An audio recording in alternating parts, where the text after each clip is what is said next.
Guys, good morning from Assam. अभी बज रहे सुबह के 5 और मैं जा रहा हूँ कामाख्या मंदिर। तो अभी सबसे पहले रेलवे स्टेशन चलते, फिर वहाँ जाके मिलता हूँ। तो चलिए दोस्तों, बात करते हैं कि आपको कामाख्या देवी मंदिर दर्शन करने के लिए आने का क्या साधन है। अगर आप बाई ट्रेन आना चाहते हैं तो कामाख्या में 2 रेलवे स्टेशन है। सबसे पहले रेलवे स्टेशन की अगर मैं बात करूं तो वो है यहाँ का कामाख्या जंक्शन रेलवे स्टेशन, जहाँ से मंदिर की दूरी 6 किलोमीटर की रह जाती है। तो आप कामाख्या जंक्शन पहुंचकर आप मंदिर जा सकते हैं। यहाँ से आपको ऑटो टैक्सी देखने को मिल जाएगी। वही अगर मैं बात करूँ कि अगर आपको कामाख्या के लिए ट्रेन नहीं मिल रही है तो फिर आप आ सकते हैं एक दूसरे रेलवे स्टेशन यानी कि गुवाहाटी का रेलवे स्टेशन। दोस्तों, गुवाहाटी रेलवे स्टेशन भी आपका मंदिर से लगभग 7 किलोमीटर की दूरी पे है और ऑटो वाला आपका 300 रुपए लेगा और आपको वो वहाँ पे छोड़ देगा।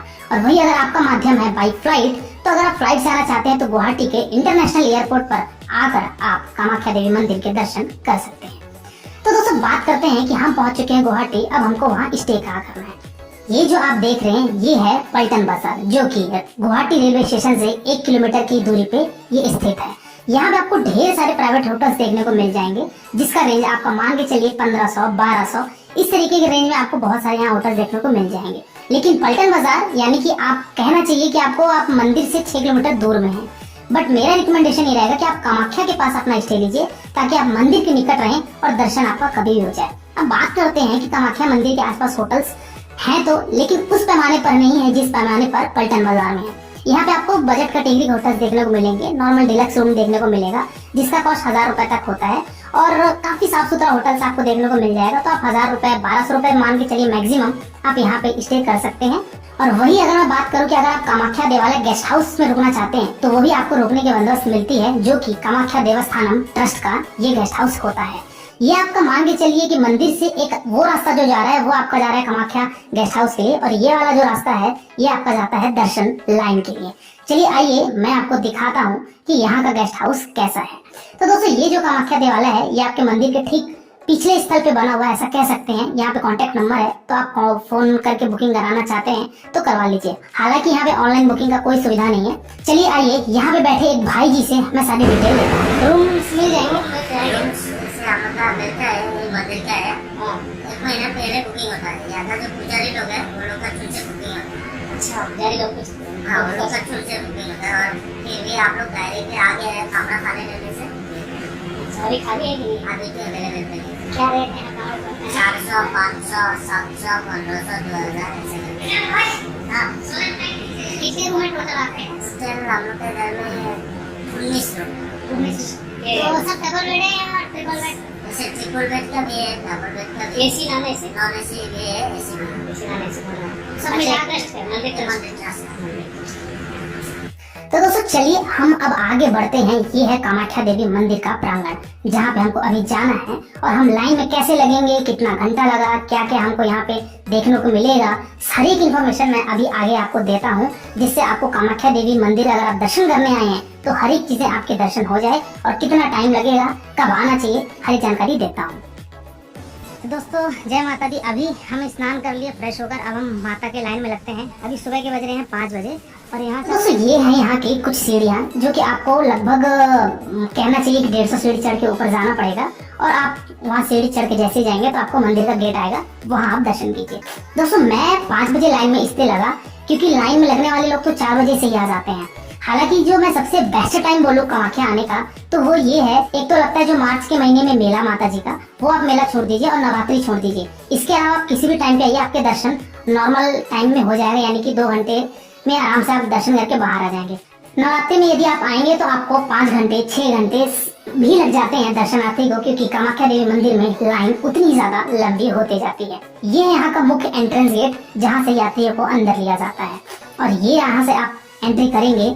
यहाँ पे आपको मोबाइल तो अलाउ है, आप मोबाइल लेके जा सकते हैं, मोबाइल कैमरा। बट ये है कि आप फोटोग्राफी मंदिर के अंदर नहीं कर सकते हैं, जहाँ पे कामाख्या माता का गर्भगृह है।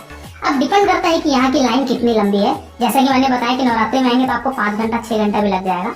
लेकिन अगर आप ऑफ सीजन में आते हैं, जैसे कि मैं सितंबर मंथ में गया हुआ था, तो सितंबर मंथ में मुझे हार्डली 2 घंटे लाइन में लगे, क्योंकि मैं 5 बजे लाइन में लग गया था। 7 बजे मंदिर खुलता है, यहाँ का मंदिर थोड़ा सा लेट खुलता है, तो 7 बजे मंदिर खुलता है, इसलिए मुझे 2 घंटा वेट करना पड़ा और हार्डली आधे घंटे 45 मिनट पे मैं दर्शन करके मंदिर से बाहर आ गया। तो हम जय माता दी का नारा लगाते हुए हम मंदिर में रहेंगे। आपको धैर्य पूर्वक श्रद्धा के साथ आपके माता जी के दर्शन करने हैं तो लाइन में लगिए। यहाँ पे एक चीज़ों का और आपको सावधानी बरतना है कि यदि आपके साथ धैर्य बनाते हुए हम चलेंगे, जगह जगह पे आपको बैठने की बंदोबस्त दी गई है, तो आप आराम से बैठते हुए जाइए, माता जी के दर्शन कीजिए, क्योंकि यहाँ पे बहुत ही सिस्टमेटिक तरीके से छोड़ा जाता है। वही अगर आप चलने में असमर्थ हैं, लाइन में नहीं लगना चाहते, तो यहाँ पे एक मिलता है आपको VIP पास, जिसको स्पेशल टिकट काउंटर बोला जाता है। यहाँ पे ये काउंटर बना हुआ है, 501 रुपए आपका लिया जाता है। वही अगर आपका बच्चा 10 साल के नीचे का है तो उसका फ्री ऑफ कॉस्ट होता है। और यहाँ पे डिवोटीज के लिए वेटिंग हॉल भी बनाया गया है, तो अगर आपके साथ कोई बुजुर्ग है या फिर कोई विकलांग है तो आप उनको यहाँ स्टे भी दे सकते हैं अपने नंबर आने तक का। नंबर आने के पश्चात आप माता जी के दर्शन के लिए लाइन में लग सकते हैं। दोस्तों यहाँ पे एक चीज और बताना चाहूंगा कि जब आप लाइन में रहेंगे तो यहाँ पे आपके बंदरों का बहुत बड़ा जमवाड़ा है, और वो बंदर आपके जो पूजा की टुकनी लिए रहेंगे, पूजा सामग्री लिए रहेंगे, उसका वो झपट्टा बहुत जल्दी मारते हैं। तो थोड़ा सा इस सावधानी पूर्वक रहिएगा ताकि आपका किसी भी तरीके का ऐसा अनुभव ना हो। दोस्तों ये है यहाँ का पिछला गेट जहाँ से हम एंटर कर रहे हैं, और यहाँ एंटर करते साथ ही आपको सामने जो दिख रहा है एक और गेट, वहीं से हम जाते हैं माता जी के दर्शन करने के लिए।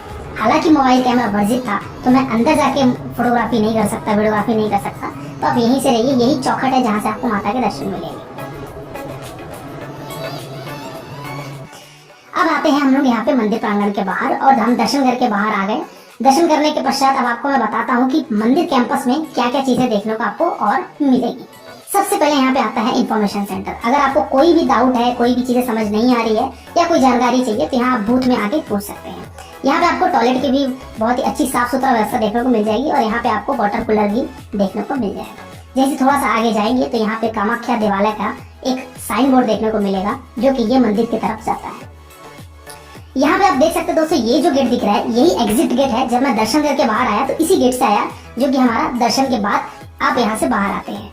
यहाँ पे आपको दोस्तों बड़ी अच्छे तरीके से सोफा और बढ़िया फ्लोरिंग वाला एक आपको चबूतरा देखने को मिलेगा बैठने के लिए, तो यहाँ पे आप बैठ सकते हैं।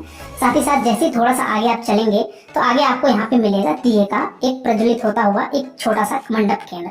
यहाँ पे दोस्तों लोग दिया प्रज्वलित करते हैं, अगरबत्ती प्रज्वलित करते हैं, जलाते हैं और माता जी को आरती करते हैं। तो यहाँ पे ये एक मंडप बना हुआ है, तो यहाँ पे आके आप अगर करना चाहते हैं, अपनी मनोकामना मांगना चाहते हैं, पूजा अर्चना करना चाहते हैं, तो आप यहाँ से दिए के माध्यम से भी आप कर सकते हैं। यहाँ पे आपको एक जो मंडप है वही की कॉर्नर पे आपको माता कामाख्या की स्टैचू भी देखने को मिलेगी, तो यहाँ पे आप इनके दर्शन कीजिए, जय माता दी कीजिए, और यहाँ आप पूजा अर्चना अपनी कर सकते हैं।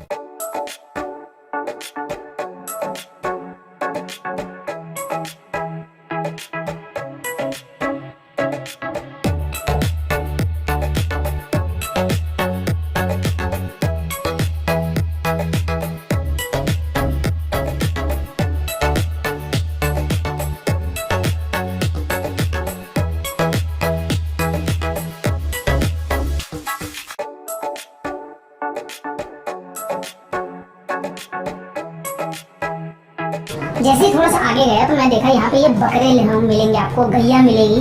यहाँ पे एक्चुअली बलि दी जाती है, कामाख्या माता मंदिर में यहाँ पे बलि दी जाती है, और ये है वहाँ का बलि देने का ये शाला। लेकिन ये जो शाला है इसके अंदर का आपको मैं दृश्य नहीं दिखाऊंगा, क्योंकि ये संवेदनशील दृश्य होने के कारण मैं आपको बस इतना बता देता हूँ कि कमजोर दिल वाले ये सब चीजें ना देखें जहाँ पे बलि दी जाती है। और दोस्तों यहाँ पे पहले कोविड से पहले यहाँ पे अन्न सेवा क्षेत्र था, जो कि यहाँ पे फ्री प्रसादालय था माता कामाख्या देवी का। तो यहाँ पे अभी कोविड के बाद से बंद कर दिया गया है, लेकिन शायद अभी फिर से इसको आरंभ करने की तैयारियां चल रही हैं। तो कोविड के बाद से ये 2 साल तक ऐसे ही बंद पड़ा रहा। अब शायद फिर से ये माता का जो गो लगा प्रसाद है ये अब वितरण होगा और हम सबको देखने को जरूर मिल जाएगा। तो यहाँ पे जोरों शोरों से तैयारियां हो रही हैं। यही वो हॉल है जहाँ पर बैठ के लोग प्रसाद ग्रहण करते थे माता जी का। चलिए दोस्तों बात करते हैं कि अगर आप मंदिर में कुछ शॉपिंग करना चाहते हैं, अगर कुछ प्रसाद लेना चाहते हैं, तो यहाँ पे ढेर सारे आपको स्टॉल देखने को मिल जाएंगे। तो अगर आप कुछ अपने घर के लिए पूजा सामग्री या चुनरी लेना चाहते हैं तो ये सब भी आप ले सकते हैं। यहाँ पे माता जी की मूर्ति, हर एक चीजें यहाँ पे देखने को मिल जाएगी। यहाँ पे प्रसाद पैकेट भी आपको देखने को मिल जाएगा, नारियल देखने को मिल जाएगा। यानी जितनी भी चीजें अगर आप लेने चाहते हैं छोटे मोटे, तो आप यहाँ कामाख्या मंदिर के जैसे ही आप बाहर आएंगे मंदिर के बाहर, तो वहाँ पे आपको स्टॉल देखने को मिल जाएगी। चलिए दोस्तों हम माता कामाख्या जी के दर्शन कर लिए और हर एक चीजें हमने घूम ली। तो यहाँ पे एक कामाख्या में और मुख्य स्थान है जिसको भीमा शंकर बोला जाता है, और तिरुपति बालाजी मंदिर भी है। लेकिन मेरे पास समय का थोड़ा सा अभाव होने के कारण मैं वो नहीं जा सका, क्योंकि वो काफी दूर था। 1 घंटा कहते हैं कि जाने में लगता है, तो इसलिए मैं वहाँ नहीं गया। बट ये दो मुख्य चीजें हैं जो आप कर सकते हैं। कुछ दर्शनार्थियों का ये कहना है कि पहले उमानंद का दर्शन कीजिए, उसके बाद माता कामाख्या जी के दर्शन कीजिए। तो आप ये दोनों दर्शन, मुख्य तौर पर आप कामाख्या देवी आए हैं तो आप ये चीजें आप दर्शन कर सकते हैं। चलिए दोस्तों बात करते हैं कि हमको एक व्यक्ति का कुल खर्चा कितना लग जाएगा। तो दोस्तों Kamakhya basically 1 night 2 day sufficient है। एक रात 2 दिन में आप आराम से कामाख्या के सारे भी जो मेजर स्पॉट्स हैं वो आप घूम लेंगे। तो आप मान के चलिए कि अगर बजट होटल में भी रुकते हैं, खान पान भी अगर आप नॉर्मल करते हैं, तो एक व्यक्ति का मेरे ख्याल से जो कहना है वो 1500 रुपए मैक्सिमम कहना होगा मेरा, कि 1500 रुपए में आप आराम से 1 नाइट 2 डे का स्टे कर लेंगे। ये फेयर जो मैं बता रहा हूँ दोस्तों, ये आपको मैं गुवाहाटी टू गुवाहाटी का बता रहा हूँ। आप बाई ट्रेन आ रहे हैं, बाई फ्लाइट आ रहे हैं, वो इसका एक्सपेंडिचर इसमें इंक्लूड नहीं है। यहाँ पे जो ट्रांसपोर्टेशन का कॉस्ट लगेगा, खाने का, रहने का, वो जो कॉस्ट लगेगा, इसकी फेयर मैंने आपको यहाँ पे बताई है। तो दोस्तों ये था कामाख्या टूर का एक संपूर्ण वर्णन। मिलते हैं फिर एक नई वीडियो के साथ, एक नई यात्रा के साथ। तब तक के लिए शुक्रिया। जय माता दी, हर हर महादेव। आपकी यात्रा मंगलमय हो।